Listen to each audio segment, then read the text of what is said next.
ಬಂಗಾಳ ಕೊಲ್ಲಿಯಲ್ಲಿ ಹೊಸ ಸಿಟಿಗಳು, ಚೈನಾ ಆಟಕ್ಕೆ ಭಾರತ ಕೌಂಟರ್. ಸುರಿತಿದ್ದಾರೆ 92,000 ಕೋಟಿ ರೂಪಾಯಿ. ಎಸ್ ಸ್ನೇಹಿತರೆ, ಎಷ್ಟೋ 92,000 ಕೋಟಿ ರೂಪಾಯಿ ಸುರಿತಾ ಇದೆ ಭಾರತ ಒಂದು ಸ್ಟ್ರಾಟಜಿಕ್ ಜಾಗಕ್ಕೆ. ನೋಡಿ ಮ್ಯಾಪ್ ನಲ್ಲಿ ಗಮನಿಸಿ, ಈ ಭಾಗ, ಈ ಭಾಗ, ಈ ಭಾಗ ಮತ್ತು ಈ ಭಾಗ, ಈ ಎಲ್ಲ ಭಾಗದಲ್ಲೂ ಸಮುದ್ರ ಬಿಸಿಯಾಗಿದೆ ಆಲ್ರೆಡಿ ಅಲ್ವಾ. ಯುದ್ಧದ ವಾತಾವರಣ ಬೇರೆ. ಇಷ್ಟು ದಿನ ಈ ಭಾಗ ಅಂಡಮಾನ್ ಸಿ ಮತ್ತು ಮಲಕ್ಕಾ ಆಲ್ಮೋಸ್ಟ್ ಶಾಂತವಾಗಿದ್ರು ಈ ಪ್ರದೇಶದವರು. ಆದರೆ ಈಗ ಭಾರತದ ಬುಡದಲ್ಲೂ ಕೂಡ ನಿಧಾನಕ್ಕೆ ಬಿಸಿ ಏರ್ತಾ ಇದೆ. ಹಾಗಂತ ಇದು ಸಾಮಾನ್ಯ ಬಿಸಿ ಅಲ್ಲ, ಜಾಗತಿಕ ರಾಜಕಾರಣವನ್ನ, ಸಾಗರ ವ್ಯಾಪಾರವನ್ನ ಬುಡಮೇಲು ಮಾಡೋ ಬಿಸಿ. ಇದೇ ಕಾರಣಕ್ಕೆ ಭಾರತ ಅಂಡಮಾನ್ ನಿಕೋಬಾರ್ ದ್ವೀಪಗಳ ಮೇಲೆ 92,000 ಕೋಟಿ ರೂಪಾಯಿ ಸುರಿತಾ ಇದೆ ಸ್ನೇಹಿತರೆ. 92,000 ಕೋಟಿ ರೂಪಾಯಿ. ಹಾಗಿದ್ರೆ ಭಾರತದ ಅಂತ ಪ್ಲಾನ್ ಏನು? ಏನ್ ಮಾಡಕ್ ಹೊರಟಿದ್ದಾರೆ? ಚೀನಾಗೆ, ಈ ಭಾಗದ ರಾಷ್ಟ್ರಗಳಿಗೆ ನಿದ್ದೆ ಹಾಳಾಗಿರೋದು ಯಾಕೆ? ಭಾರತದ ಈ ಸೀಕ್ರೆಟ್ ಗೇಮ್ ಪ್ಲಾನ್ ನಿಂದ ಬನ್ನಿ ಡೀಟೇಲ್ ಆಗಿ ಕ್ವಿಕ್ ಆಗಿ ನೋಡ್ತಾ ಹೋಗೋಣ. ನೀವು ನೋಡ್ತಾ ಇದ್ದೀರಾ ಮಸ್ತ್ ಮಗ ಚಾನಲ್, ನಾನು ಅಮರ್ ಪ್ರಸಾದ್. 92,000 ಕೋಟಿ ರೂಪಾಯಿಗಳ ಪ್ರಾಜೆಕ್ಟ್, ಭಾರತದ ಸಮುದ್ರ ಸಾಹಸ. ಸ್ನೇಹಿತರೆ, ಗ್ರೇಟ್ ನಿಕೋಬಾರ್ ದ್ವೀಪ ಯಾರು ಕೇಳಿಲ್ಲ ಹೇಳಿದನ್ನ? ನಮ್ಮ ದೇಶದ ಅತ್ಯಂತ ಲಾಸ್ಟ್ ಪಾಯಿಂಟ್. ದಟ್ಟವಾದ ಕಾಡು, ಭೋರ್ಗರಿಯೋ ಸಮುದ್ರ, ಮನುಷ್ಯರ ಕಣ್ಣಿಗೆ ಕಾಣದ ಜಲ ಸಂಪತ್ತು. ಇಷ್ಟು ದಿನ ಇದು ಜಸ್ಟ್ ಟೂರಿಸ್ಟ್ ಸ್ಪಾಟ್ ಆಗಿ ಮಾತ್ರ ಗಮನ ಸೆಳೀತಾ ಇತ್ತು. ಆದರೆ ಈಗ ಭಾರತದ ಆರ್ಥಿಕ ಕೇಂದ್ರವಾಗೋ ಕಡೆಗೆ ಹೆಜ್ಜೆ ಇಡ್ತಾ ಇದೆ. ಭಾರತದ ಹೊಸ ಸೇನಾ ಕೋಟೆಯಾಗಿ ಎಮರ್ಜ್ ಆಗ್ತಿದೆ. ಸ್ನೇಹಿತರೆ, ಇತ್ತೀಚೆಗೆ ನೀತಿ ಆಯೋಗ ಹಾಗೂ ಅಂಡಮಾನ್ ಅಭಿವೃದ್ಧಿ ನಿಗಮ ಸೇರಿ holistic development of great Nicobar island ಅನ್ನೋ ಪ್ರಾಜೆಕ್ಟ್ ನ ರೆಡಿ ಮಾಡಿದೆ. ಮೊದಲು ಇದರ ಅಂದಾಜು ವೆಚ್ಚ 72,000 ಕೋಟಿ ರೂಪಾಯಿ ಇತ್ತು. ಆದ್ರೆ ಈಗ ಇದು 92,000 ಕೋಟಿ ರೂಪಾಯಿಗೆ ಜಂಪ್ ಆಗಿದೆ. ಸುಮಾರು 166 ಚದರ ಕಿಲೋಮೀಟರ್ ಜಾಗದಲ್ಲಿ ನಡೀತಾ ಇರೋ ಈ ಬೃಹತ್ ಪ್ರಾಜೆಕ್ಟ್ ನಲ್ಲಿ ಮುಖ್ಯವಾಗಿ 4 ಮೆಗಾ ಯೋಜನೆಗಳಿವೆ. ಅದರಲ್ಲಿ ಮೊದಲನೇದು ಮತ್ತು ತುಂಬಾನೇ ಇಂಪಾರ್ಟೆಂಟ್ ಆಗಿರೋದು ಗಲಾಥಿಯಾ ಬೇ ಪ್ರಾಜೆಕ್ಟ್. ಏನಿದು ಗಲಾಥಿಯಾ? ಇದರ ಅಡಿಯಲ್ಲಿ ಬೃಹತ್ ಇಂಟರ್ನ್ಯಾಷನಲ್ ಕಂಟೈನರ್ ಟ್ರಾನ್ಸ್ಶಿಪ್ಮೆಂಟ್ ಟರ್ಮಿನಲ್ ಕಟ್ತಾ ಇದ್ದಾರೆ, ICTT. ಇದು ಯಾಕೆ ಇಂಪಾರ್ಟೆಂಟ್ ಅಂತ ಎಕ್ಸ್ಪ್ಲೇನ್ ಮಾಡ್ತೀವಿ ನೋಡಿ. ನೀವು ಸಿಂಗಪೂರ್, ಹಾಂಗ್ಕಾಂಗ್ ಹಾಗೆ ಮಲೇಷ್ಯಾದ ಪೋರ್ಟ್ ಕ್ಲಾಂಗ್ ಹೆಸರನ್ನ ಕೇಳಿದಿರಿ. ಇವೆಲ್ಲ ಏಷ್ಯಾ ಪಾಲಿಗೆ ಅತಿ ಮುಖ್ಯ ಪೋರ್ಟ್ಗಳು. ಎಷ್ಟು ಇಂಪಾರ್ಟೆಂಟ್ ಅಂದರೆ ಇಲ್ಲಿ ಸಣ್ಣ ಹೆಚ್ಚು ಕಮ್ಮಿ ಆದರೂ ಕೂಡ ಭಾರತದ ವ್ಯಾಪಾರಕ್ಕೇನೆ ಪೆಟ್ಟು ಬೀಳುತ್ತೆ. ಕಾರಣ, ಪ್ರತಿ ವರ್ಷ ಹತ್ತತ್ರ $2 ಟ್ರಿಲಿಯನ್ ವ್ಯಾಪಾರ ಮಾಡುತ್ತೆ ಭಾರತ. $800 ಬಿಲಿಯನ್ ಎಕ್ಸ್ಪೋರ್ಟ್, $1 ಟ್ರಿಲಿಯನ್ ಇಂಪೋರ್ಟ್ ಮಾಡ್ಕೊಳ್ಳುತ್ತೆ. ಇದು ವರ್ಷದಿಂದ ವರ್ಷಕ್ಕೆ ಜಾಸ್ತಿ ಆಗ್ತಾ ಇದೆ. ವಿಪರ್ಯಾಸ ಅಂದರೆ ಇಷ್ಟೆಲ್ಲ ವ್ಯಾಪಾರ ಮಾಡೋ ನಮಗೆ ಇಲ್ಲಿ ತನಕ ಸರಿಯಾದ ಪೋರ್ಟ್ ಕಟ್ಕೊಳ್ಳೋಕ್ಕಾಗಿಲ್ಲ. ಅಫ್ಕೋರ್ಸ್ ಇತ್ತೀಚೆಗೆ ವಿಳಿಂಜಂ ಪೋರ್ಟ್ ಅಂತ ಮಾಡ್ಕೊಂಡಿದ್ದೀವಿ, ಹಂತ ಹಂತವಾಗಿ ಹೆಜ್ಜೆ ಇಡ್ತಾ ಇದ್ದೀವಿ. ಆದರೆ ಸಾಕ, ಇಷ್ಟು ದೊಡ್ಡ ದೇಶಕ್ಕೆ ಯಾವುದೋ ಕಾಲದಿಂದ ನಾವು ಇದ್ರ ಬಗ್ಗೆ ಗಮನ ಕೊಡಬೇಕಾಗಿತ್ತಲ್ವಾ? ಇವತ್ತಿಗೂ ನಮ್ಮ ಬಹುಪಾಲು ವ್ಯಾಪಾರ ಇಂಟರ್ನ್ಯಾಷನಲ್ ಪೋರ್ಟ್ಗಳ ಮೂಲಕ, ಬೇರೆ ದೇಶದ ಪೋರ್ಟ್ಗಳ ಮೂಲಕ ಆಗ್ತಾ ಇದೆ. ಅದು ಹೇಗೆ? ನಾಚಿಕೆಗೇಡು ನಮಗೆ. ಎಕ್ಸ್ಪ್ಲೇನ್ ಮಾಡ್ತೀವಿ ನೋಡಿ. ನಮ್ಮ ಸರಕು ಸಾಮಾನುಗಳನ್ನು ಇಲ್ಲಿಂದ ಚಿಕ್ಕ ಚಿಕ್ಕ ದೋಣಿಯಲ್ಲಿ ತುಂಬಿಕೊಂಡು ಹೋಗಬೇಕು. ಅದನ್ನು ಪಕ್ಕದ ಕೊಲಂಬೋಗೋ, ಸಿಂಗಪುರ್ಗೋ, ಮಲೇಷ್ಯಾಗೋ ತುಂಬಿಕೊಂಡು ಹೋಗಬೇಕು. ಅಲ್ಲಿ ದೊಡ್ಡ ಹಡಗಿಗೆ ಶಿಫ್ಟ್ ಆಗಿ ಆಮೇಲೆ ಅಮೆರಿಕನೋ ಯುರೋಪೋ ತಲುಪ್ತಾ ಇದೆ. ಅಲ್ಲಿಂದ ಬರೋದು ಕೂಡ ಅಷ್ಟೇ, ಅಲ್ಲಿ ತನಕ ದೊಡ್ಡ ದೊಡ್ಡ ಹಡಗಲ್ಲಿ, ಆಮೇಲೆ ಮತ್ತೆ ಸಣ್ಣ ಹಡಗುಗಳಲ್ಲಿ ಡಿಸ್ಪ್ಯಾಚ್ ಆಗಿ ನಮ್ಮ ಹತ್ರ ಬರಬೇಕು. ಇದರ ಪರಿಣಾಮ ನಮ್ಮ ವ್ಯಾಪಾರಿಗಳು ದಿನಗಟ್ಟಲೆ ಕಾಯಬೇಕು. ಸಾವಿರಾರು ಕೋಟಿ ರೂಪಾಯಿ ಬಾಡಿಗೆಯನ್ನು ಬೇರೆ ದೇಶಗಳಿಗೆ ಕಟ್ಟಬೇಕು. ದೊಡ್ಡ ಲಾಸ್ ನಮ್ಮ ದೇಶಕ್ಕೆ. ಹೀಗಾಗಿ ಭಾರತ ಇಲ್ಲಿ ಗಲಾಥಿಯಾ ಬೇ ಪ್ರಾಜೆಕ್ಟ್ ರೆಡಿ ಮಾಡ್ತಾ ಇದೆ. ಇದು ರೆಡಿ ಆದಾಗ ಜಗತ್ತಿನ ಅತಿ ದೊಡ್ಡ ಕಾರ್ಗೋ ಹಡಗುಗಳು ಡೈರೆಕ್ಟ್ ಆಗಿ ಭಾರತಕ್ಕೆ ಬರೋಕೆ ಸಾಧ್ಯ ಆಗುತ್ತೆ. ಇಲ್ಲಿ ಗಲಾಥಿಯಾವನ್ನು ಆಯ್ಕೆ ಮಾಡ್ಕೊಳ್ಳೋಕೆ ಏನು ಕಾರಣ? ಅಲ್ಲಿ ಹೋಗೋಷ್ಟು ದೂರದಲ್ಲಿ ಗಲಾಥಿಯಾ ಕೊಲ್ಲಿಯಲ್ಲಿ ನೈಸರ್ಗಿಕವಾಗಿಯೇ ಸುಮಾರು 20 ಮೀಟರ್ಗಿಂತಲೂ ಹೆಚ್ಚು ಆಳ ಇದೆ, ಡೀಪ್ ಇದೆ. ಜಗತ್ತಿನ ಅತಿ ದೊಡ್ಡ ಕಾರ್ಗೋ ಹಡಗುಗಳು ಅಥವಾ ಮದರ್ಶಿಪ್ಗಳು ನಿಲ್ಲೋಕೆ ಇಲ್ಲಿ ಸಾಕಷ್ಟು ವ್ಯವಸ್ಥೆ ನ್ಯಾಚುರಲ್ ಆಗಿನೇ ಇದೆ. ಜೊತೆಗೆ ಇದು ಜಗತ್ತಿನ ಅತಿ ಹೆಚ್ಚು ವ್ಯಾಪಾರ ನಡೆಯೋ ಮಲಕ್ಕಾ ಸ್ಟ್ರೇಟ್ಗೆ ತೀರಾ ಹತ್ತಿರದಲ್ಲಿದೆ. ಜಗತ್ತಿನ 40% ವ್ಯಾಪಾರ ನಡೆಯೋ ಮಾರ್ಗ ಅದು. ಅಲ್ಲದೆ ಈ ಗಲಾಥಿಯಾ ಇಂಟರ್ನ್ಯಾಷನಲ್ ಶಿಪ್ಪಿಂಗ್ ರೂಟ್ನಿಂದ 40 ನಾಟಿಕಲ್ ಮೈಲು ದೂರದಲ್ಲಿದೆ ಅಷ್ಟೇ, ತುಂಬ ಹತ್ತಿರ. ಅಂದರೆ ಆರಾಮಾಗಿ ಇಲ್ಲಿ ನಿಲುಗಡೆ ತಗೊಂಡು ಮುಂದಕ್ಕೆ ಹೋಗ್ಬೋದು. ನಮಗೊಂದು ದೊಡ್ಡ ಸ್ಟಾಪ್ ಸಿಕ್ಕಂತಾಗತ್ತೆ. ದಕ್ಷಿಣ ಏಷ್ಯಾದ ವ್ಯಾಪಾರದಲ್ಲಿ ಸಿಂಗಪೂರ್, ಕೊಲಂಬೋ ಪೋರ್ಟ್ಗಳ ಪಾರುಪತ್ಯ ಇದೆಯಲ್ಲ, ಅಲ್ಲಿ ಭಾರತ ದೊಡ್ಡ ಪಾಲನ್ನು ತಗೋಬೋದು. ಗಲಾಥಿಯಾ ಬೇ ಪೋರ್ಟ್ನ ರೆಡಿ ಮಾಡಿದಾಗ ದೊಡ್ಡ ಕಾಂಪಿಟೇಷನ್ ಕೊಟ್ಟಂಗಾಗತ್ತೆ ಅವರಿಗೆ. ವಾರ್ಷಿಕ 16.2 ಮಿಲಿಯನ್ TEU ಕಂಟೈನರ್ಗಳನ್ನು ಹ್ಯಾಂಡಲ್ ಮಾಡೋ ಕೆಪಾಸಿಟಿ ಪೋರ್ಟ್ಗೆ ಇರುತ್ತೆ. ಎರಡನೇ ಪ್ಲಾನ್ ಏನು ಗೊತ್ತಾ? Mega township. ಏನೋ ಪೋರ್ಟ್ ರೆಡಿ ಆದಮೇಲೆ ಇಲ್ಲಿ ಕೆಲಸ ಮಾಡೋಕೆ ಸಾವಿರಾರು ಜನ ಬರ್ತಾರೆ, ವ್ಯಾಪಾರ ವಹಿವಾಟು ಗರಿಗೆದಿರುತ್ತೆ. ಅದಕ್ಕಾಗಿ 16,000 ಹೆಕ್ಟೇರ್ ಪ್ರದೇಶದಲ್ಲಿ 2 ಹೊಸ ಕೋಸ್ಟಲ್ ಸಿಟೀಸ್ ಅನ್ನ ಕಟ್ತಾ ಇದ್ದಾರೆ. ಸದ್ಯಕ್ಕೆ ಈ ದ್ವೀಪದಲ್ಲಿರೋದು ಕೇವಲ 8,000 ಜನ. ಆದ್ರೆ ಕೋಸ್ಟಲ್ ಸಿಟೀಸ್ ಪೂರ್ತಿಯಾಗಿ ಡೆವಲಪ್ ಆದಮೇಲೆ ಭವಿಷ್ಯದಲ್ಲಿ ಬರೋಬ್ಬರಿ 3 ಲಕ್ಷಕ್ಕೂ ಅಧಿಕ ಜನ ಅಲ್ಲಿ ವಾಸ ಮಾಡೋ ಅಂದಾಜಿದೆ. ತುಂಬ ದೊಡ್ಡ ಸಿಟಿಗಳೇ ಬರ್ತಾ ಇದ್ದಾವೆ. ಬೃಹತ್ ಹೋಟೆಲ್ಗಳು, ಮಲ್ಟಿ ಸ್ಪೆಷಾಲಿಟಿ ಹಾಸ್ಪಿಟಲ್ಸ್ ಮತ್ತು ಕಾರ್ಪೊರೇಟ್ ಆಫೀಸಸ್ ತಲೆ ಎತ್ತುತ್ತಾವಿಲ್ಲಿ. ಇದೊಂದು ರೀತಿ ಬಂಗಾಳ ಕೊಲ್ಲಿಯ ನಡುವೆ ಭಾರತ ತನ್ನದೇ ಆದ ಮತ್ತೊಂದು ಮಿನಿ ಸಿಂಗಾಪುರ ಕಟ್ಟೋಕೆ ಹೊರಟಿರೋ ರೀತಿ ಅಂತ ನೀವು ಅದಕ್ಕೊಂದು ಮೊದಲ ಹೆಜ್ಜೆ ಅಂತ ವಿಶ್ಲೇಷಣೆ ಮಾಡ್ಬೋದು. ಸಿಂಗಾಪುರ ಆಗಕ್ಕೆ ತುಂಬ ಕಷ್ಟ ಇದೆ, ತುಂಬ ಲಾಂಗ್ ಜರ್ನಿ. ಹಂಗಾಗಬೇಕಂದ್ರೂ ಕೂಡ ಒಂದು ಮೊದಲ ಪುಟ್ಟ ಹೆಜ್ಜೆ ಅಂತ ಅಂದ್ಕೊಳ್ಳಿ. ಅಷ್ಟೇ ಅಲ್ಲ, ಪೋರ್ಟ್ ಕಟ್ಟಿದ ಮೇಲೆ ಅಲ್ಲಿಗೆ 24 ಗಂಟೆ ಕರೆಂಟ್ ಬೇಕೇ ಬೇಕಲ್ವಾ, ಅದಕ್ಕೋಸ್ಕರವೂ ಪ್ಲಾನ್ ಮಾಡಿದೆ ಭಾರತ. ಇಲ್ಲಿ ಕಲ್ಲಿದ್ದಲು ಬಳಸ್ತಾ ಇಲ್ಲ, ಬದಲಿಗೆ ಪರಿಸರ ಸ್ನೇಹಿಯಾದ ಗ್ಯಾಸ್ ಮತ್ತು ಸೋಲಾರ್ ಆಧಾರಿತ 450 ಮೆಗಾವ್ಯಾಟ್ ಸಾಮರ್ಥ್ಯದ ಹೈಬ್ರಿಡ್ ಪವರ್ ಪ್ಲಾಂಟ್ ಕಟ್ಟೋಕೆ ಪ್ಲಾನ್ ಮಾಡಿದೆ. 92,000 ಕೋಟಿ ರೂಪಾಯಿ ದುಡ್ಡಲ್ಲಿ ಭಾರತ ಇದಕ್ಕೂ ಹಣ ಮೀಸಲಿಟ್ಟಿದೆ. ಏರ್ಪೋರ್ಟ್, ಏರ್ ಬೇಸ್, ಮಿಲಿಟರಿ ಕೋಟೆ ಕಟ್ತಾ ಇದೆ ಭಾರತ. ಎಸ್, ಬರೀ ವ್ಯಾಪಾರ ಮಾತ್ರ ಅಲ್ಲ, ಲೊಕೇಶನ್ ನೋಡಿ. ಇದು ಭಾರತದ ರಕ್ಷಣೆಗೆ ಎಷ್ಟು ಇಂಪಾರ್ಟೆಂಟ್ ಅಂತ ನಿಮ್ಗೆ ಅರ್ಥ ಆಗುತ್ತೆ. ಇಡೀ ಪೂರ್ವ ಭಾರತವನ್ನ ರಕ್ಷಣೆ ಮಾಡುವಲ್ಲಿ ಅಂಡಮಾನ್ ನಿಕೋಬಾರ್ ಪಾತ್ರ ತುಂಬಾ ದೊಡ್ಡದಿದೆ. ಇಲ್ಲಿ ನೀವು ಗಟ್ಟಿಯಾಗಿ ನೆಲೆಯಿರೋದು ತುಂಬಾ ಮುಖ್ಯ.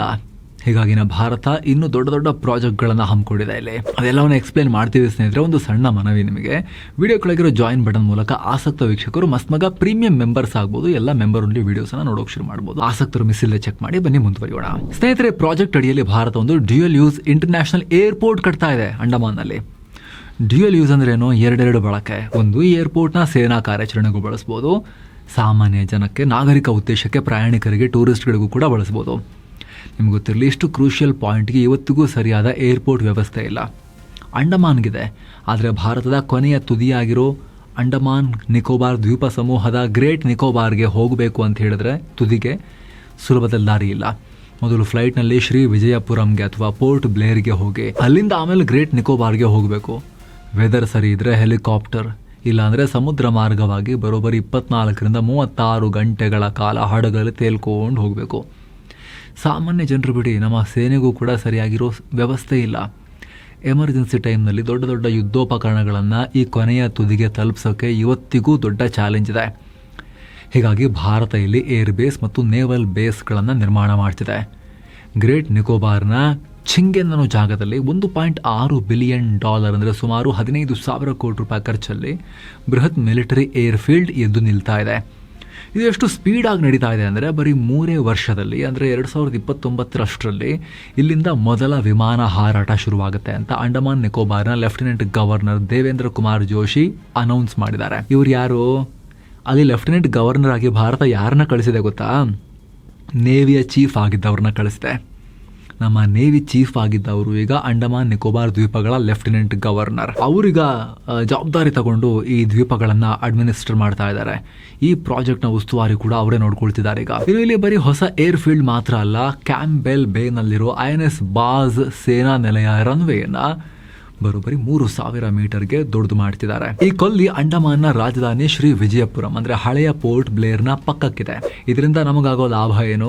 ಅಮೆರಿಕ ನಿರ್ಮಿತ P-8I ಪೋಸಿಡಾನ್ ನಂತಹ ಬೃಹತ್ ಮತ್ತು ಅತ್ಯಾಧುನಿಕ ಕಡಲ ಕಣ್ಗಾವಲು ವಿಮಾನಗಳು ಆರಾಮಾಗಿ ಲ್ಯಾಂಡ್ ಆಗ್ಬೋದು, ಟೇಕ್ ಆಫ್ ಆಗ್ಬೋದು. ಈ P-8I ವಿಮಾನಗಳ ಬಗ್ಗೆ ನಮಗೆ ಡೀಟೇಲ್ ಆಗಿ ನಾವು ಸ್ಪೆಷಲ್ ಆಗಿ ಮಾಹಿತಿ ಕೊಟ್ಟಿದ್ವಿ ಹಿಂದೆ.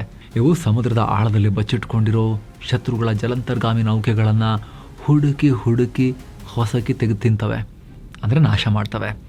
ಸಬ್ಮರೀನ್ಗಳನ್ನು ಹುಡುಕಿ ಟಾರ್ಪಿಡೋ ಮತ್ತು ಆ್ಯಂಟಿಶಿಪ್ ಮಿಸೈಲ್ಗಳನ್ನು ಬಳಸಿ ಹೊಡೆದು ಹಾಕ್ತವೆ. ಇದರ ಜೊತೆಗೆ ನಮ್ಮ ಭಾರತೀಯ ವಾಯುಪಡೆಯ ಫೈಟರ್ ಜೆಟ್ಗಳು, ಹೆವಿ ಟ್ರಾನ್ಸ್ಪೋರ್ಟ್ ಏರ್ಕ್ರಾಫ್ಟ್ಗಳು ಇಲ್ಲಿಂದಲೇ ಆಪರೇಟ್ ಮಾಡ್ಬೋದು. ಇದರಿಂದ ಏನಾಗುತ್ತೆ ಅಂದರೆ ಇಡೀ ಗ್ರೇಟ್ ನಿಕೋಬಾರ್ ದ್ವೀಪ ಭಾರತದ ಪಾಲಿಗೆ ಮುಳುಗಿಸಲಾಗದ ವಿಮಾನ ವಾಹಕ ನೌಕೆ, ಅನ್ಸಿಂಕಬಲ್ ಏರ್ಕ್ರಾಫ್ಟ್ ಕ್ಯಾರಿಯರ್ಸ್ ಆಗಿ ಕೆಲಸ ಮಾಡ್ತವೆ. ದ್ವೀಪಗಳು ಶಾಶ್ವತ, ಇವು ಸಮುದ್ರದ ಮೇಲೆ. ಏರ್ಕ್ರಾಫ್ಟ್ ಕೆರಿಯರ್ಗಳನ್ನು ಮನ್ಸು ಮಾಡಿದ್ರೆ ಮುಳುಗಿಸ್ಬೋದು, ಯುದ್ಧ ನೌಕೆಗಳನ್ನು ಮುಳುಗಿಸ್ಬೋದು. ದ್ವೀಪಗಳನ್ನು ಹೆಂಗೆ ಮುಳುಗಿಸೋಕ್ಕಾಗತ್ತೆ? ಇದರ ಪರಿಣಾಮ ಹಿಂದೂ ಮಹಾಸಾಗರದಲ್ಲಿ ನೌಕಾಪಡೆ ಮತ್ತು ವಾಯುಪಡೆಯ ರಿಯಾಕ್ಷನ್ ಟೈಮ್ ಭಾರಿ ಪ್ರಮಾಣದಲ್ಲಿ ಹೊಸ ಅಡ್ವಾಂಟೇಜಸ್ ಅನ್ನು ಪಡ್ಕೊಳುತ್ತೆ. ಬೇಗ ರಿಯಾಕ್ಟ್ ಮಾಡ್ಬೋದು ನಾವು. ಮಲಕ್ಕಾ ಚೋಕ್ ಪಾಯಿಂಟ್, ಡ್ರ್ಯಾಗನ್ ಕುತ್ತಿಗೆಗೆ ಕುಣಿಕೆ. ಇಷ್ಟೆಲ್ಲ ಖರ್ಚು ಮಾಡಿ ಭಾರತ ಯಾಕೆ ರಿಸ್ಕ್ ತಗೊಳ್ತಾ ಇದೆ? ಒಂದೇ ಒಂದು ಕಾರಣ, ಅದು ಮಲಕ್ಕಾ ಡೆಲಮಾ. ಚೀನಾ ಈ ಏರ್ ಫೀಲ್ಡ್ ನೋಡಿ ಯಾಕೆ ಭಯ ಬೀಳ್ತಿದೆ ಗೊತ್ತಾ? ಚೀನಾದ 70-80% ತೈಲ ಮತ್ತು ಇಂಧನ ಆಮದು ಇದೇ ಮಲಕ್ಕಾ ಜಲಸಂಧಿ ಮೂಲಕವೇ ಪಾಸ್ ಆಗಬೇಕು. ಅವರಿಗೆ ಬೇರೆ ದಾರಿ ಇಲ್ಲ. ಆಗಲೇ ಹೇಳಿದ ಹಾಗೆ ನಮ್ಮ ಹೊಸ ಏರ್ ಫೀಲ್ಡ್ ನಿರ್ಮಾಣ ಆಗ್ತಿರೋ ಗ್ರೇಟ್ ನಿಕೋಬಾರ್ ದ್ವೀಪ ಈ ಮಲಕ್ಕಾ ಜಲಸಂಧಿಯಿಂದ ಕೇವಲ 40 ನಾಟಿಕಲ್ ಮೈಲು ದೂರದಲ್ಲಿದೆ. ಹಾಗೆ ಪಕ್ಕದ ಇಂಡೋನೇಷ್ಯಾದ ರೋಂಡೋ ಐಲ್ಯಾಂಡ್ನಿಂದ ಬರೀ 145 ಕಿಲೋಮೀಟರ್ ದೂರದಲ್ಲಿದೆ. ಒಂದು ವೇಳೆ ಫ್ಯೂಚರ್ನಲ್ಲಿ ಗಡಿಯಲ್ಲಿ ಚೀನಾ ಏನಾದರೂ ಕಿರಿಕಿರಿ ಮಾಡಿದ್ರೆ ಅಥವಾ ಯುದ್ಧದ ಪರಿಸ್ಥಿತಿ ಬಂದರೆ ಭಾರತ ಇದೇ ಜಾಗದಲ್ಲಿ ತನ್ನ ಯುದ್ಧ ನೌಕೆಗಳನ್ನು ನಿಲ್ಲಿಸಿ ಚೀನಾದ ಹಡಗುಗಳನ್ನು ಈಸಿಯಾಗಿ ಬ್ಲಾಕ್ ಮಾಡ್ಬೋದು. ಚೀನಾಗೆ ಹೋಗೋ ಆಯಿಲ್ ಸಪ್ಲೈ ಕಟ್ ಮಾಡ್ಬೋದು. ಇದನ್ನು ಮಿಲಿಟರಿ ಭಾಷೆಯಲ್ಲಿ ಚೋಕ್ ಪಾಯಿಂಟ್ಸ್ ಅಂತ ಕರೀತಾರೆ. ಇದು ಚೀನಾ ಪಾಲಿಗೆ ನಿದ್ದೆಗೆಡಿಸೋ ವಿಚಾರ. ಅಷ್ಟೇ ಅಲ್ಲ, ಚೈನಾ ಈಗ ಆಲ್ರೆಡಿ ನಮ್ಮ ಅಂಡಮಾನ್ ಪಕ್ಕದಲ್ಲಿರೋ ಮ್ಯಾನ್ಮಾರ್ನ ಕೊಕೋ ದ್ವೀಪದಲ್ಲಿ ತನ್ನ ಬೇಹುಗಾರಿಕಾ ನೆಲೆಯನ್ನು ಸ್ಥಾಪಿಸಿದೆ. ಅಲ್ಲಿ ರೆಡಾರ್ಗಳನ್ನು ಇಟ್ಟಿದೆ ಅನ್ನೋ ರಿಪೋರ್ಟ್ಸ್ ಕೂಡ ಇವೆ. ಸೊ ಬಂಗಾಳ ಕೊಲ್ಲಿಯಲ್ಲಿ ಚೀನಾದ ಈ ಕಣ್ಣ ಆಟಕ್ಕೆ ಬ್ರೇಕ್ ಹಾಕೋಕ್ಕೆ ಭಾರತದ ಈ ಹೊಸ ಬೇಸ್ ಕೌಂಟರ್ ಸ್ಟ್ರಾಟಜಿಯಾಗಿ ಕೆಲಸ ಮಾಡುತ್ತೆ ನಮಗೆ. ಹಾಗಂತ ಯುದ್ಧ ಅಂತ ಮಾತ್ರ ಅಲ್ಲ, ನಮ್ಮ 60% ವ್ಯಾಪಾರ ನಡೆಯೋದು ಕೂಡ ಮಲಕ್ಕಾ ರೂಟಲ್ಲಿ ಸ್ನೇಹಿತರೆ. ಇಂಥ ಕ್ರೂಷಿಯಲ್ ಪಾಯಿಂಟಲ್ಲಿ ನಮ್ಮ ಕಂಟ್ರೋಲ್ ಇಲ್ಲ ಅಂದರೆ, ನಮಗೆ ಬಲವಾದ ಒಂದು ಕಾಲೂರೋಕೆ ಜಾಗ ಇಲ್ಲ ಅಂತ ಹೇಳಿದ್ರೆ, ವ್ಯವಸ್ಥೆ ಇಲ್ಲ ಅಂತ ಹೇಳಿದ್ರೆ ಏನಾಗುತ್ತೆ ಹೇಳಿ? ನಮಗೆ ಯಾರೂ ಅಲ್ಲಿ ಕಿಮ್ಮತ್ತು ಕೊಡಲ್ಲ ಅಷ್ಟು. ಈಗ ಹಾರ್ಮೋಸ್ನಲ್ಲಿ UAE ಮತ್ತು ಇನ್ನೊಂದಷ್ಟು ಸುನ್ನಿ ರಾಷ್ಟ್ರಗಳಿಗೆ ಆದ ಗತಿ ನಮಗೂ ಕೂಡ ಬರ್ಬೋದು, ಅಲ್ಲೂ ಕೂಡ ಮಲಕ್ಕಾದಲ್ಲೂ ಕೂಡ ಮುಂದೊಂದು ದಿನ. ಈಗ ಆಲ್ರೆಡಿ ಟ್ರಂಪ್ರ ಅಮೆರಿಕ ಕೂಡ ಈ ಮಲಕ್ಕಾ ಮೇಲೆ ಕಣ್ಣಿಟ್ಕೊಂಡು ಕೂತಿದೆ. ಜಿಯೋ ಪಾಲಿಟಿಕ್ಸ್ನಲ್ಲಿ ಯಾವಾಗ ಯಾರು ಶತ್ರುವಾಗ್ತಾರೆ ಮಿತ್ರರಾಗ್ತಾರೆ ಹೇಳೋಕ್ಕಾಗಲ್ಲ. ಭಾರತವೇ ದೊಡ್ಡ ಶಕ್ತಿ ಆದರೆ ಆ ಭಾಗದಲ್ಲಿ ಈಗ ಚೀನಾಗೆ ಮಾಡಿರ್ತಾರ ಅಮೆರಿಕ ಭಾರತಕ್ಕೂ ಮಾಡ್ಬೋದು. ಇದನ್ನು ಅಮೆರಿಕನ ಆಡಳಿತವೇ ಮೊನ್ನೆ ಒಪ್ಕೊಂಡಿದೆ. ಭಾರತವನ್ನು ತೀರಾ ಬೆಳೆಯೋಕ್ಕೆಲ್ಲ ಬಿಡಲ್ಲ, ನಾವು ಚೀನಾ ವಿಚಾರದಲ್ಲಿ ಮಾಡಿರೋ ಮಿಸ್ಟೇಕ್ ಎಲ್ಲ ಮಾಡಲ್ಲಪ್ಪ ಅಂತ. ಹಾಗಾಗಿ ಭಾರತ ಸ್ವಾವಲಂಬಿ ಆಗಬೇಕಾಗತ್ತೆ ಪವರ್ ವಿಚಾರದಲ್ಲಿ. ಅಟ್ಲೀಸ್ಟ್ ರೀಜನಲ್ ಡೈನಮಿಕ್ಸ್ನಲ್ಲಿ, ಈ ಭಾಗದ ಜಿಯೋ ಪಾಲಿಟಿಕ್ಸ್ನಲ್ಲಿ ಭಾರತ ವೀಕ್ ಪ್ಲೇಯರ್ ಆಗೋಕ್ಕಾಗಲ್ಲ. ನಾವು ಗ್ಲೋಬಲ್ ಸೂಪರ್ ಪವರ್ ಆಗೋಕ್ಕೆ ಟೈಮ್ ಬೇಕಾಗ್ಬೋದು, ಆದರೆ ಈ ಭಾಗದಲ್ಲಿ ನಮ್ಮ ಕಂಟ್ರೋಲ್ ಗಟ್ಟಿಮುಟ್ಟಾಗಿ ಇರೋದು ಅನಿವಾರ್ಯ. ಕಡೆಗೂ ಸಿಕ್ತು NGT ಗ್ರೀನ್ ಸಿಗ್ನಲ್. ಈ ಪ್ರಾಜೆಕ್ಟ್ ಶುರು ಮಾಡೋದು ಅಷ್ಟು ಸುಲಭ ಇರಲಿಲ್ಲ ಭಾರತ ಸರ್ಕಾರಕ್ಕೆ. ದೊಡ್ಡ ಮಟ್ಟದಲ್ಲಿ ಪರಿಸರವಾದಿಗಳ ವಿರೋಧ ಇತ್ತು, ರಾಜಕೀಯ ಮೇಲಾಟಗಳಾಗಿದ್ವು. ಕಾರಣ, ಈ ಬೃಹತ್ ಯೋಜನೆಗಾಗಿ ಸುಮಾರು 130 ಚದರ ಕಿಲೋಮೀಟರ್ ಅರಣ್ಯ ಹಾಳಾಗುತ್ತೆ ಅಂತ ಹೇಳಿ, ಸುಮಾರು 9.5 ಲಕ್ಷ ಮರಗಳನ್ನ ಕಡಿಬೇಕಾಗತ್ತೆ ಅಂತ ಹೇಳಿ. ಜೊತೆಗೆ ಈ ದ್ವೀಪದಲ್ಲಿ ಹೊರ ಜಗತ್ತಿನ ಸಂಪರ್ಕವೇ ಇಲ್ಲದ ಶೋಂಪೇನ್ ಹೆಸರಿನ ಅತಿ ಸೂಕ್ಷ್ಮ ಬುಡಕಟ್ಟು ಜನರು ಕೂಡ ಸಣ್ಣ ಪ್ರಮಾಣದಲ್ಲಿದ್ದಾರೆ. 2011 ಸೆನ್ಸಸ್ ಪ್ರಕಾರ ಇವರ ಜನಸಂಖ್ಯೆ 229 ಜನ ಅಷ್ಟೇ. ಹೆಚ್ಚು ಅಂದರೆ 1700 ಜನ ಅಂತ ಹೇಳ್ತಾರೆ, ಬಟ್ ಜನಗಣತಿ ಪ್ರಕಾರ 229 ಜನ ಇದ್ದಾರೆ. ಈ ಪ್ರಾಜೆಕ್ಟ್ನಿಂದ ಅವ್ರ ಜನಸಂಖ್ಯೆ ಕಮ್ಮಿ ಇದೆ ತೆಗಿರ್ರಿ ಅಂತ ಹೇಳಿ ಬದಿ ಹಾಕಕ್ಕಾಗಲ್ಲ. ಅವರು ಪಾಪ ಅವ್ರ ಪಾಡಿಗೆ ಅವರು ಕಾಡಲ್ಲಿ ಬದುಕ್ತಾ ಇರೋ ಜನ. ಒಬ್ಬರಿದ್ರು ಕೂಡ ಅವ್ರಿಗೆ ನಾವು ಬೆಲೆ ಕೊಡಬೇಕು, 10 ಜನ ಇದ್ರು ಬೆಲೆ ಕೊಡ್ಬೇಕಲ್ವಾ. ಹಾಗಾಗಿ ಅವ್ರ ಬದುಕಿಗೆ ಏನು ಕಂಟಕ ಆಗಲ್ವಾ ಅನ್ನೋ ಆತಂಕ ಕೂಡ ಇತ್ತು. ಆದ್ರೆ ಕೇಂದ್ರ ಸರ್ಕಾರ ಎಲ್ಲ ನಿಯಮಾವಳಿಗಳನ್ನ ಫಾಲೋ ಮಾಡ್ತಾ ಇದೀವಿ, ರಾಷ್ಟ್ರೀಯ ಭದ್ರತೆ ದೃಷ್ಟಿಯಿಂದ ಯೋಜನೆ ಅನಿವಾರ್ಯ ಅಂತ ಹೇಳಿ ಸಮರ್ಥಿಸಿಕೊಂಡಿದೆ. ಲಾಸ್ಟ್ಗೆ ಪರಿಸರದ ವಿಚಾರಕ್ಕೆ ಸಂಬಂಧಪಟ್ಟಂತೆ ಅತ್ಯುನ್ನತವಾಗಿ ನಿರ್ಧಾರ ಮಾಡೋ ನ್ಯಾಷನಲ್ ಗ್ರೀನ್ ಟ್ರೈಬ್ಯುನಲ್, ಪರಿಸರ ವಿಚಾರಕ್ಕೆ ಸಂಬಂಧಪಟ್ಟಂತೆ ಒಂಥರ ಸುಪ್ರೀಂ ಕೋರ್ಟ್ ಅಂತ ಅನ್ಕೊಳ್ಳಿ ನೀವು, ನ್ಯಾಷನಲ್ ಗ್ರೀನ್ ಟ್ರೈಬ್ಯುನಲ್ ಅಲ್ಲಿಗೆ ಹೋಗಿತ್ತು. ಅಲ್ಲಿ ನಿರಂತರವಾಗಿ ವಾದ ಪ್ರತಿವಾದ ಆಗಿ 2026 ಫೆಬ್ರವರಿ 16 ಇತ್ತೀಚೆಗೆ ಇದಕ್ಕೆ ಕ್ಲಿಯರೆನ್ಸ್ ಸಿಕ್ಕಿಬಿಟ್ಟಿದೆ. ಜಸ್ಟಿಸ್ ಪ್ರಕಾಶ್ ಶ್ರೀವಾಸ್ತವ್ ನೇತೃತ್ವದ 6 ಸದಸ್ಯರ NGT ವಿಸ್ತೃತ ಪೀಠ ಎಲ್ಲ ತನಿಖೆ ನಡೆಸಿ ನ್ಯಾಷನಲ್ ಇಂಪಾರ್ಟೆನ್ಸ್, ದೇಶದ ಭದ್ರತೆಗೆ ಅನಿವಾರ್ಯ ಅಂತ ಹೇಳಿ ಅಂಡಮಾನ್ ನಿಕೋಬಾರ್ನ ಈ 92,000 ಕೋಟಿ ರೂಪಾಯಿ, ಆಲ್ಮೋಸ್ಟ್ 1 ಲಕ್ಷ ಕೋಟಿ ರೂಪಾಯಿಗಳ ಹ್ಯೂಜ್ ಪ್ರಾಜೆಕ್ಟ್ಸ್ಗೆ ಗ್ರೀನ್ ಸಿಗ್ನಲ್ ಕೊಟ್ಬಿಟ್ಟಿದೆ. ಜೊತೆಗೆ ಶೋಂಪೇನ್ ಬುಡಕಟ್ಟು ಜನ ವಾಸ ಮಾಡೋ ಜಾಗಕ್ಕೂ ಈ ಪ್ರಾಜೆಕ್ಟ್ ನಡೆಯೋ ಜಾಗಕ್ಕೂ ಸಾಕಷ್ಟು ದೂರ ಇದೆ, ಅವ್ರಿಗೆ ಸಮಸ್ಯೆ ಆಗಲ್ಲ ಅಂತ ಹೇಳಿ ಕ್ಲಿಯರೆನ್ಸ್ ಕೊಟ್ಟಿದ್ದಾರೆ. ಇನ್ನು ಕಡಿಯುವ 9.64 ಲಕ್ಷ ಮರಗಳಿಗೆ ಪರ್ಯಾಯವಾಗಿ ಹರಿಯಾಣ ಮತ್ತು ಮಧ್ಯಪ್ರದೇಶದಲ್ಲಿ 261 ಚದರ ಕಿಲೋಮೀಟರ್ ಪ್ರದೇಶದಲ್ಲಿ ಹೊಸದಾಗಿ ಕಾಡ್ ಬೆಳೆಸಿ ಅಂತಲೂ ಆರ್ಡರ್ ಮಾಡಿದೆ. ಸ್ನೇಹಿತರೆ, ಫೈನಲಿ ಈ ಸ್ಟೋರಿ ಬಗ್ಗೆ ನಿಮ್ಮ ಒಪಿನಿಯನ್ ಏನು? ಭಾರತದ ಈ ಮೂವ್ಗೆ ತಂದೇ ಒಂದು ಸ್ಟ್ರಾಟಜಿಕ್ ಜಾಗ ದೂರದಲ್ಲಿ ಮಲಕ್ಕಾ ಜಲಸಂಧಿ ಪಕ್ಕದಲ್ಲಿ ಇತ್ತು. ನಮಗೆ ನಾವು ಆ ಇಡೀ ಭಾಗದ ಮೇಲೆ ಪ್ರಭಾವ ಬೀರೋಕೆ ನಮಗೆ ಆಸ್ತಿ ಇದು. ಈಗ ಅಲ್ಲಿಗೆ ಭಾರಿ ಬಲ ತುಂಬ್ತಾ ಇದೀವಿ. ನಿಮಗೇನನ್ಸುತ್ತೆ? ಮಿಸ್ ಇಲ್ಲದೆ ಒಪಿನಿಯನ್ ಕಾಮೆಂಟ್ ಮಾಡಿ ತಿಳಿಸಿ. ಹಾಗೆ ಸ್ನೇಹಿತರೆ, ವಿಡಿಯೋ ಕೆಳಗಿರೋ ಜಾಯಿನ್ ಬಟನ್ ಮೂಲಕ ಆಸಕ್ತ ವೀಕ್ಷಕರು ಮಸ್ಮಗ ಪ್ರೀಮಿಯಂ ಮೆಂಬರ್ಸ್ ಆಗಬಹುದು. ಎಲ್ಲ ಮೆಂಬರ್ ಓನ್ಲಿ ವಿಡಿಯೋಸ್ ನೋಡಬಹುದು. ಎಲ್ಲಕ್ಕಿಂತ ಹೆಚ್ಚಾಗಿ ನಿಮ್ಮ ಒಂದೊಂದು ಮೆಂಬರ್ಶಿಪ್ ಕೂಡ ನೀವು ನಮಗೆ ಕೊಡೋ ಅತಿ ದೊಡ್ಡ ಬೆಂಬಲ. ಆಸಕ್ತರು ಚೆಕ್ ಮಾಡಿ ಜಾಯಿನ್ ಬಟನ್ನ ವಿಡಿಯೋ ಕೆಳಗಡೆ. Thank you so much. ಮತ್ತೆ ಭೇಟಿ ಆಗ್ತಿರೋಣ. ನಮಸ್ಕಾರ.